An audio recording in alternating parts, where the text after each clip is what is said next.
Você tem sentido uma aceitação maior das empresas de contratar uma pessoa com deficiência? A barreira atitudinal, né, mesmo, de você ter o preconceito, você tem sentido que isso melhorou? Eu acho que sim, se a gente começar a desfocar um pouco da questão da obrigação legal e mostrar para o empresário as vantagens operacionais e vantagens de lucro, de ganho. Por quê? Porque o trabalhador com deficiência é uma pessoa extremamente motivada para trabalhar e é muito produtiva. Ou seja, quando eu olho a possibilidade de inclusão de uma pessoa com deficiência sob a ótica do ganho de produtividade dentro da empresa, muda completamente de figura. Se eu ficar olhando como obrigação legal, eu vou sempre procurar algum obstáculo, dificuldade, deficiência do sistema e tudo mais. Quando eu vejo que eu vou ganhar dinheiro fazendo a inclusão de pessoa com deficiência, aí a coisa fica muito mais fácil. O meu discurso tem sido nessa direção. Eu desfoco um pouco essa questão da lei, né? Porque até eu entendo que a lei um dia vai acabar mesmo. Mas vai acabar não porque a gente vai mudar a lei lá no Congresso. Vai acabar porque a sociedade vai cada vez mais se apoderar das vantagens de... Já precisa obrigar. Não vai ser, porque o empresário começa a perceber que ele... Por que ele ganha produtividade? Vamos olhar. Primeiro, o trabalhador com deficiência, a pessoa com deficiência, está louca para mostrar que é capaz, que tem vontade, que é competente. Então vai mostrar muito mais serviço até do que uma pessoa não deficiente. Esse é o ponto 1. Ponto 2, quando você faz uma inclusão da forma correta, que você prepara o meio ambiente, mostra para todo mundo por que você está fazendo isso, o clima organizacional, quer dizer, o clima dentro da empresa melhora. Eu já vi isso, eu já pratiquei isso. Quando eu trabalhava em empresas, eu tive a oportunidade de fazer a inclusão de pessoas com deficiência e medir como que isso afetava o meio ambiente. Extremamente positiva essa influência. Por quê? É bem humano. Primeiro que todo mundo sabe o que é uma pessoa com deficiência. Segundo, porque muita gente tem pessoas com deficiência dentro de casa, até jogadas lá num canto e não sabe o que fazer, fica desesperado, não vê opções, a sociedade não oferece alternativas, tudo vai por aí afora.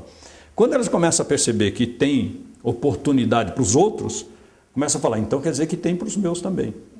Quando eu fiz a inclusão de pessoas com deficiência nas empresas onde eu trabalhei, eu procurava sempre identificar, junto aos trabalhadores daquela empresa, se eles não tinham parentes, amigos, conhecidos, que precisavam participar de um processo igual a esse. Ou seja, se não conheciam ou tinham lá no seu meio familiar pessoas com deficiência, para nós trazermos para dentro da empresa. Como você faz normalmente, quando uma empresa começa a contratar, que é o momento que nós vivemos hoje, quando há falta de mão de obra, o que você faz? Você divulga internamente quais são as vagas que você tem. E pede para os trabalhadores e as trabalhadoras, os funcionários de forma geral, apresentarem os seus conhecidos, os seus parentes, os seus vizinhos, os seus amigos. Nós fazemos a mesma coisa pedindo para que apresentem pessoas com deficiência. Ou seja, o próprio trabalhador se apodera do processo de inclusão. Acho que esse é o caminho. Mélio, eu gostaria que você explicasse como funciona a Portaria 92, né? O que ela impacta na sociedade, nas empresas e de que forma que a FENAVAP pode atuar para que ajude, que isso tenha um êxito, né? Ok. Bom, a Portaria 92 regulamenta a questão de pactos para a inclusão de pessoas com deficiência esses pactos feitos por grupos patronais junto com sindicatos e trabalhadores intermediados pelo Ministério do Trabalho. Qual é o objetivo disso? O objetivo de um pacto dessa natureza é garantir ao longo do tempo que as empresas possam cumprir a sua meta integralmente, cumprir a sua cota integralmente. Mas como existem dificuldades, nós entendemos que esse processo deve ser gradativo. Não é a perder de vista. São 2 anos para você trabalhar junto com as empresas e muito fiscalizados, observado pelo Sindicato dos Trabalhadores, que dá autenticidade ao processo, visando a inclusão das pessoas com deficiência. Falta qualificação profissional? Ok, então vamos montar programas de qualificação. Tem problema de acessibilidade? Ok, então vamos discutir quais são esses problemas que nós podemos fazer para diminuí-los. Tem problema de educação básica? O que nós podemos fazer para fornecer essa educação básica? Ou seja, há uma série de alternativas para você trabalhar e trabalhar juntos. E ao longo desse tempo, fica garantida a empresa que se associa a esse processo que ela não vai ser não é que ela não vai ser fiscalizada, é que ela vai ter metas intermediárias e a fiscalização vai acompanhar essas metas. Então, se a empresa assumiu que vai ao longo de 2 anos, vai atingir 100% da meta, ou 80% da meta, ou 60% da meta, dependendo do que for negociado, nós vamos acompanhar esse processo. Se precisar de mais tempo, ok, nós vamos reeditar, nós vamos estender esse prazo um pouco mais. O que nós queremos, através dessa portaria e da possibilidade de fazer pactos, o que nós queremos é garantir a inclusão.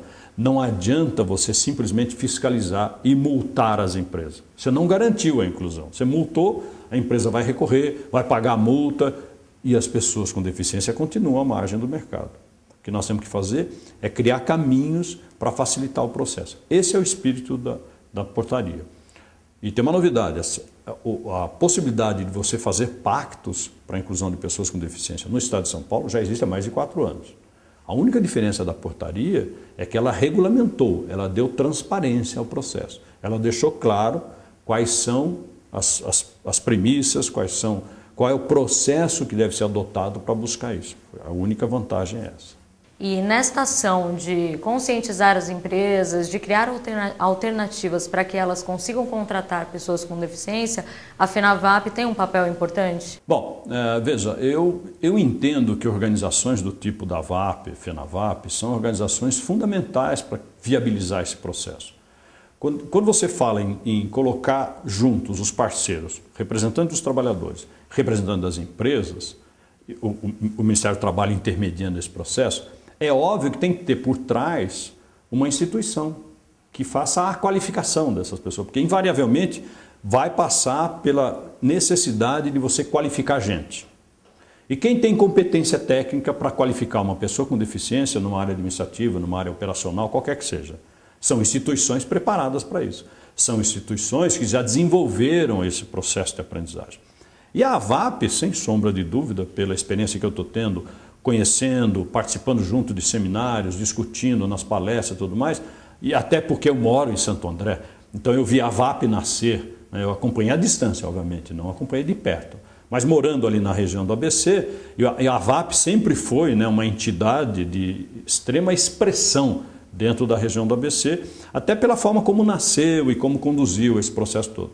Então, eu já conhecia a VAP de nome, tinha mais ou menos uma noção da razão de existência da VAP, e agora quando eu chego no Ministério do Trabalho, eu encontro todo o processo que a VAP é capaz de desenvolver. Visitei uma outra área de vocês aí da VAP e pude constatar a qualidade desse trabalho. Então, inclusive quando eu falo com empresários, quando eu falo com o pessoal de recursos humanos, eu digo, olha gente, procure instituições sérias, instituições que têm competência técnica para fazer esse trabalho.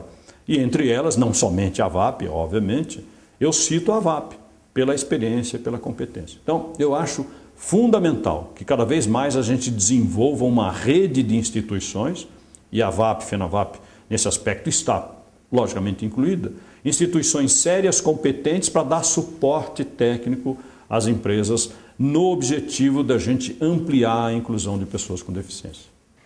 Tá certo, Melo. Muito obrigada pela sua presença. Bom, eu agradeço, como sempre, a possibilidade de poder falar ao público, tanto de pessoas com deficiência, ao público em geral, através da VAP. Vocês acabaram de conferir uma das entrevistas que nós realizamos em homenagem ao Dia Internacional da Pessoa com Deficiência.